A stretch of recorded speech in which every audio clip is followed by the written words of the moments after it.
বিশ্ব পর্যটন দিবসে কিছু কথা।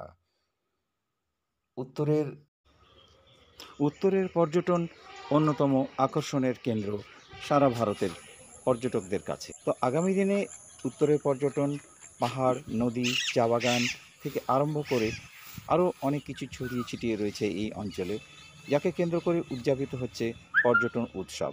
কাঞ্চনজঙ্ঘা পর্যটন উৎসব এর আয়োজকদের মধ্যে অন্যতম হলেন উত্তরের পর্যটনের পথিকৃৎ রাজ সুপ্রতিম বসু। তিনি জানালেন কিভাবে এই কাঞ্চনজঙ্ঘা পর্যটন উৎসবকে তারা এগিয়ে নিয়ে চলেছেন। সঙ্গে থাকুন। আমরা 2002 সাল থেকে আমরা ওয়ার্ল্ড ট্যুরিজম ডে, যেটা অ্যাসোসিয়েশন ফর কনজারভেশন ট্যুরিজমের তরফ থেকে আমরা এই ওয়ার্ল্ড ট্যুরিজম ডেটা মানাচ্ছি গোটা পৃথিবীর সাথে। আমরা এশিয়ার প্রথম অর্গানাইজেশন যে এই ধরনের একটা আমরা ইনিশিয়েটিভের সাথে আমরা যুক্ত হয়ে আছি।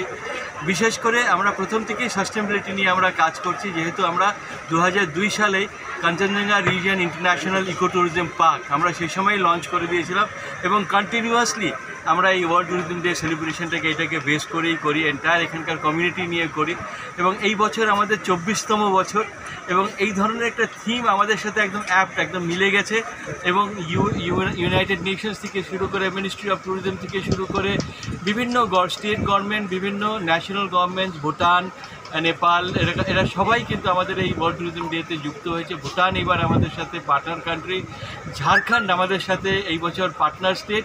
তাদেরকে আমরা চাইছি যে মালদা দিনাজপুরের সাথে আমরা ঝাড়খণ্ডটাকে কন্টিনিউটি করে আমরা ইকো ট্যুরিজম সার্কিটটাকে ডেভেলপ করতে। তো আমরা অনেকটাই এগোতে পেরেছি। গ্যালেফু মাইন্ডফুল সিটি আমাদের সাথে চলে এসছে। ভুটানকে নিয়ে প্রায় 86 জন মতো ডেলিগেটস ভুটান থেকে আমাদের সাথে এসছে এবং এটাকে আমরা আরও বড় করে সাস্টেনেবিলিটি মুভমেন্টের সাথে জুড়তে পেরেছি। তো এই ছিল রাজ সুপ্রতিম বসু, উত্তরের পর্যটনের অন্যতম পথিকৃৎ, কাঞ্চনজঙ্ঘা পর্যটন উৎসবের উদ্যোক্তাদের অন্যতম। তার কথা, তার বক্তব্য। আগামী দিনে আরও নতুন নতুন বিষয় নিয়ে আমরা হাজির হব। সঙ্গে থাকুন।